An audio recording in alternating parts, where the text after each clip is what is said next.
Il était une fois un prince égoïste et vaniteux, vivant dans un magnifique château. Une nuit d'hiver, une vieille mendiante lui offrit une rose en échange d'un abri pour la nuit. Le prince la repoussa cruellement.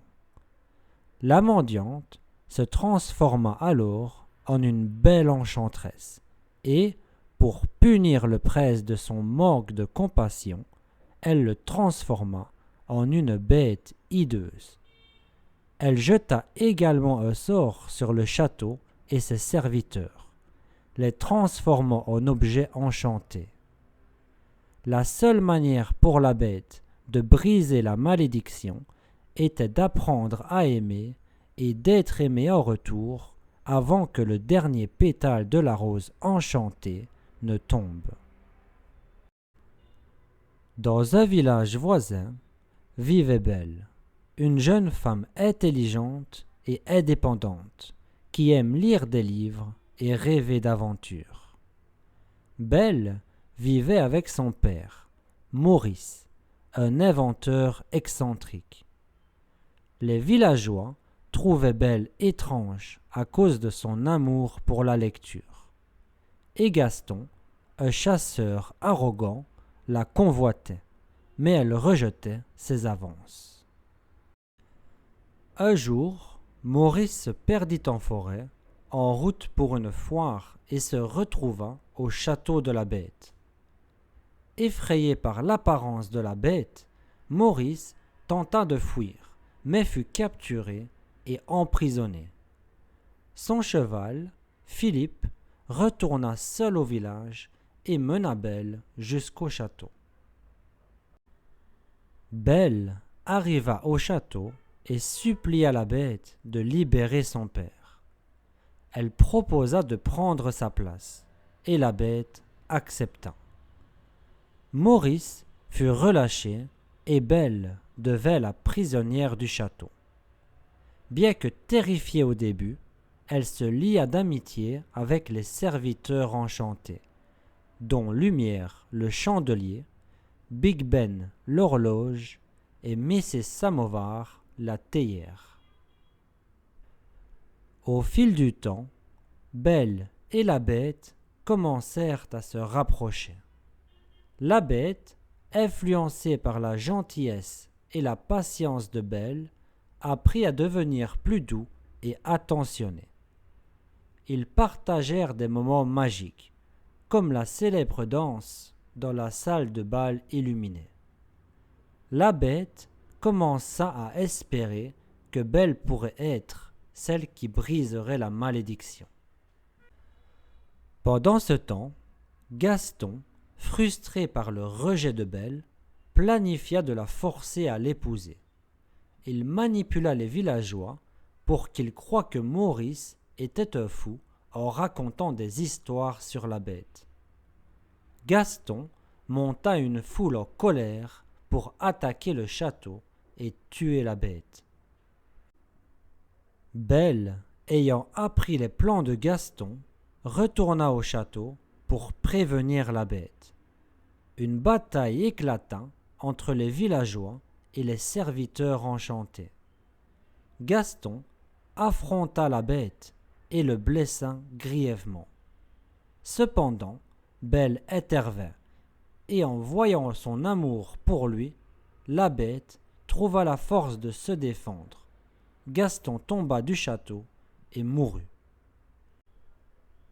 La bête, mourante, avoua son amour à Belle, et elle répondit de même, juste avant que le dernier pétale de la rose ne tombe. La malédiction fut levée, et la bête se transforma en un prince magnifique. Les serviteurs retrouvèrent leur forme humaine, et le château redevint radieux. Belle et le prince vécurent heureux, prouvant que l'amour véritable voit au-delà des apparences.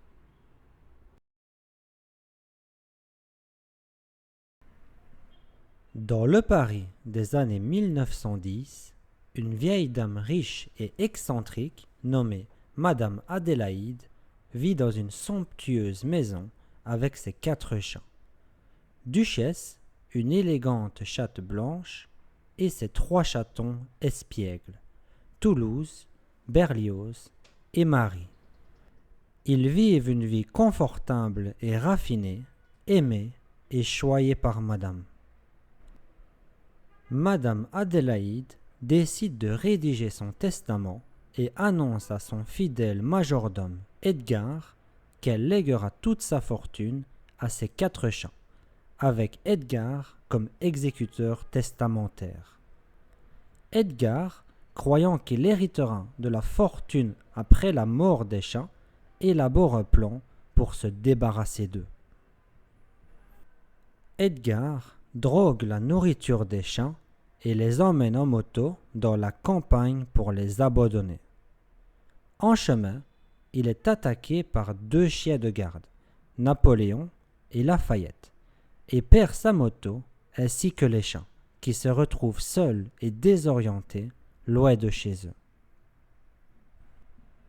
Perdus et effrayés, les chats rencontrent Thomas O'Malley, un chat de gouttière débrouillard et charmeur. O'Malley est immédiatement attiré par Duchesse et décide de les aider à retourner à Paris. Ils embarquent dans une aventure pleine de péripéties et de rencontres avec des personnages colorés. En chemin, O'Malley et les chats rencontrent une bande de chats de jazz dirigée par un Scat-Cat, un ami de longue date d'O'Malley. Ils passent une nuit mémorable à écouter de la musique et à danser. Les chatons sont émerveillés par ce monde nouveau et excitant, bien différent de leur vie aristocratique. Grâce à l'aide d'O'Malley et de ses amis, Duchesse et ses chatons parviennent enfin à rentrer à Paris. Cependant, Edgar découvre leur retour et les capture à nouveau, les enfermant dans un coffre qu'il prévoit d'expédier en Afrique. Avec l'aide d'O'Malley, des chats de jazz et de Roquefort, une souris fidèle à Madame Adélaïde, ils élaborent un plan pour déjouer Edgar. Les chats de jazz et Roquefort distraient Edgar, tandis qu'O'Malley et Duchesse libèrent les chatons du coffre. Une bataille chaotique s'ensuit dans la maison de Madame Adélaïde, et Edgar est finalement piégé dans le coffre qu'il avait destiné aux chats. Le coffre est expédié en Afrique avec Edgar à l'intérieur, mettant fin à ses plans malveillants. Madame Adélaïde est ravie de retrouver ses chers chats sains et saufs.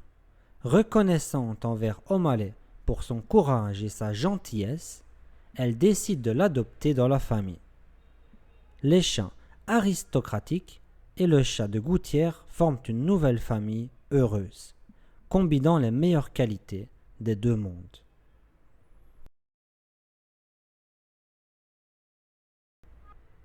Dans une galaxie lointaine, un scientifique extraterrestre fou nommé Jumba crée une créature destructrice appelée Expérience 626. Cette créature petite mais très puissante est conçue pour semer le chaos. Cependant, Jumba est arrêté par la Fédération Galactique et Expérience 626 est condamné à l'exil. Refusant de se laisser capturer, 626 s'échappe et se dirige vers la Terre. Sur l'île d'Hawaï, Lilo, une petite fille pleine de vie mais solitaire, vit avec sa grande sœur, Nani, qui essaye de jongler entre ses responsabilités et l'éducation de Lilo après la mort de leurs parents. Lilo a du mal à se faire des amis et est souvent moquée par les autres enfants. Elle adore Elvis Presley et pratique la danse hula. Expérience 626 atterrit à Hawaï et est rapidement capturée par un refuge pour animaux, où il est pris pour un chien étrange. Cherchant à remonter le moral de Lilo, Nani l'emmène au refuge pour adopter un animal de compagnie. Lilo choisit 626 et le nomme Stitch. Elle voit en lui un être spécial et décide de l'intégrer à sa famille. Au début, Stitch ne voit Lilo que comme une couverture pour échapper à ses poursuivants galactiques. Il continue à se comporter de manière destructrice, causant des problèmes à Nani qui risque de perdre la garde de Lilo à cause des services sociaux. Cependant, grâce à l'amour et à la patience de Lilo, Stitch commence à changer. Il découvre la valeur de la famille et du mot hawaïen ohana, qui signifie que personne n'est laissé de côté. Jumba, le créateur de Stitch, et un agent de la Fédération galactique nommé Plickly sont envoyés sur Terre pour capturer Stitch. Leur tentative de capture entraîne de nombreuses aventures et mésaventures, mais elles renforcent aussi les liens entre Lilo, Stitch, Nani et leurs nouveaux amis. Stitch est finalement capturé par la Fédération galactique, mais grâce à l'intervention de Lilo et de ses amis, ils parviennent à prouver que Stitch a changé et qu'il fait désormais partie de leur famille.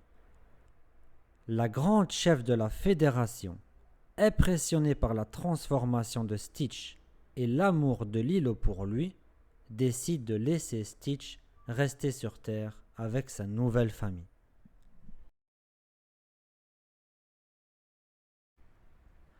Andy, un jeune garçon, adore ses jouets, surtout Woody, son cow-boy préféré. Ce que Andy ignore, c'est que ses jouets prennent vie dès qu'il quitte la pièce. Woody est le chef des jouets et il est très apprécié par tous. Cependant, tout change le jour où Andy reçoit un nouveau jouet pour son anniversaire, Buzz l'éclair. Buzz l'éclair est un ranger de l'espace équipé de gadgets et de lumières impressionnantes. À son arrivée, il devient rapidement le nouveau jouet préféré d'Andy, reléguant Woody au second plan. Buzz, cependant, ne sait pas qu'il est un jouet et croit être un véritable ranger de l'espace en mission pour sauver l'univers. Cette croyance provoque des tensions entre lui et Woody, qui tente de lui expliquer la réalité. La rivalité entre Woody et Buzz atteint son paroxysme lorsque Woody, par jalousie, essaye de se débarrasser de Buzz. Malheureusement, son plan échoue et les deux jouets se retrouvent perdus à l'extérieur de la maison d'Andy. Ils doivent alors mettre leurs différends de côté et coopérer pour retrouver leur chemin. Pendant leur aventure, Woody et Buzz affrontent de nombreux dangers, notamment le chien méchant de la voisine et Sid, un garçon qui adore torturer les jouets. Ils rencontrent aussi d'autres jouets malmenés par Sid. Ensemble, ils élaborent un plan pour échapper à Sid et retourner chez Andy avant que la famille ne déménage. Grâce à leur coopération et leur courage, Woody et Buzz parviennent à échapper à Sid et à retrouver leur maison. Buzz accepte finalement qu'il est un jouet et Woody réalise l'importance de l'amitié et de travailler ensemble. De retour chez Andy, les deux jouets sont accueillis en héros.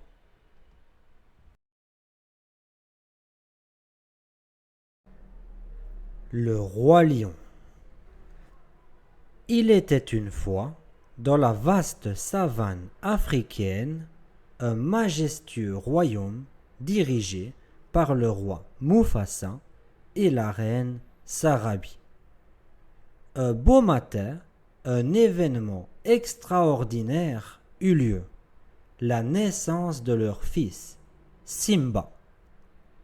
Tous les animaux de la terre se rassemblèrent au rocher des lions pour célébrer l'arrivée de l'héritier du trône. Rafiki, le singe, présenta le jeune lionceau à la foule enthousiaste. Au fur et à mesure que Simba grandissait, son père, Mufasa, lui enseigna les responsabilités et les devoirs de roi. Il lui expliqua le cycle de la vie, où chaque créature a sa place et son rôle.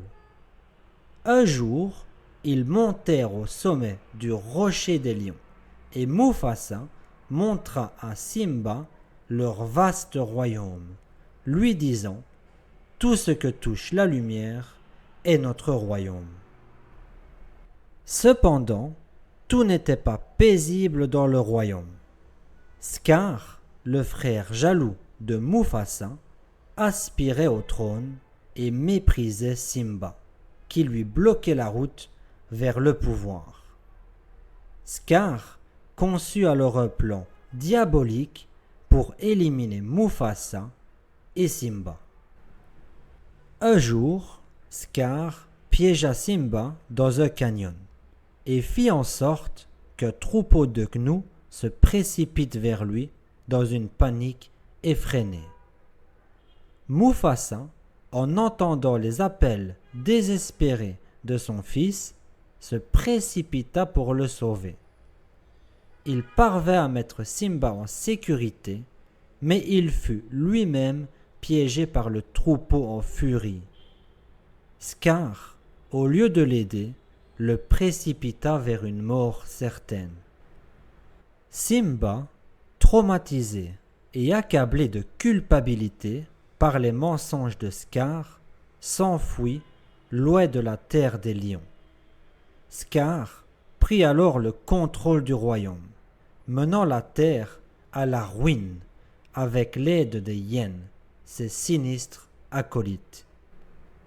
Simba erra dans le désert jusqu'à ce qu'il soit trouvé, affaibli et assoiffé par Timon, un suricate plein de malice, et Pumba, un phacochère au grand cœur.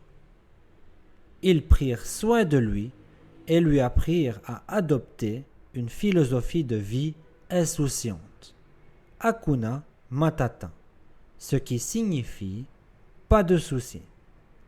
Avec eux, Simba grandit en oubliant ses responsabilités royales. Cependant, le passé finit par le rattraper. Un jour, Nala, son amie d'enfance, le retrouva par hasard. Elle lui raconta les terribles conditions régnant dans le royaume sous le règne de Scar et le supplia de revenir pour reprendre sa place légitime de roi. Avec les conseils sages de Rafiki et une vision spirituelle de son père, Simba réalisa qu'il ne pouvait plus fuir son destin. Il retourna à la terre des lions pour affronter Scar. Une bataille épique s'ensuivit, où Simba démasqua les mensonges de Scar et reprit le trône qui lui revenait de droit. Avec Simba comme roi, la terre des lions retrouva sa prospérité et sa paix. Simba et Nala eurent un lionceau, assurant ainsi la continuité du cycle de la vie.